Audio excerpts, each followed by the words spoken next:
आप देख रहे हैं इंडिया 29 स्टेट्स न्यूज, बढ़ते हैं न्यूज की तरफ। అధ్యక్ష రామ్మోహన్ రెడ్డి గారు మాట్లాడుతూ వికారాబాద్ జిల్లాను ఏర్పాటు చేయడంతో నష్టం జరిగిందన్నట్టు మాట్లాడారు అధ్యక్ష. మీరు ఆ ప్రాంతానికి చెందిన వాళ్ళు వికారాబాద్ జిల్లా గురించి 30 సంవత్సరాల నుండి పోరాటాలు చేసి వికారాబాద్ జిల్లా కావాలని వికారాబాద్ జిల్లాలో ఉన్న ప్రతి మనిషి గుండె కొట్టుకుంది అధ్యక్ష. వికారాబాద్ జిల్లా కేసీఆర్ గారు చేశారు.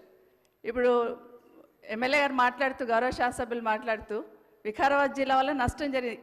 ఈరోజు వికారాబాద్ జిల్లా వచ్చింది కాబట్టి తాండూరులోనో బషీరాబాద్లో వెనకాల తాండూరు ఎమ్మెల్యే గారు కూర్చున్నారు.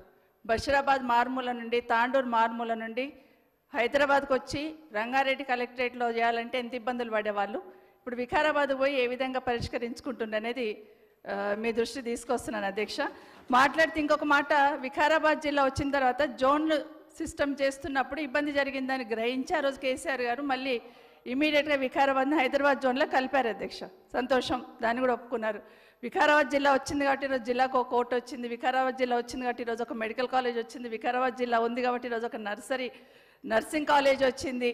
వికారాబాద్ జిల్లా ఉంది కాబట్టి సపరేట్గా మీ బ్రిడ్జ్ అధ్యక్ష, మన బ్రిడ్జ్కి సంబంధించి ఇమీడియట్గా ఒక 100 కోట్లు శాంక్షన్ ఇచ్చున్నారు ఆ రోజు. ఇదంతా ఇదే కాకుండా అధ్యక్ష కలెక్టరేట్ వచ్చింది అక్కడే. ఈరోజు మాట్లాడుతున్నప్పుడు రంగారెడ్డి జిల్లాలో కలపాలన్నట్టు మాట్లాడారు. మీ అభిప్రాయం కూడా అదేనా అని గౌరవ స్పీకర్ గారిని అడుగుతున్నాను అధ్యక్ష. ఎందుకంటే వికారాబాద్ జిల్లాను కూడా మనం రంగారెడ్డిలో కలుపుదామని. India 29 States News. Please support my channel, like, share and subscribe my channel.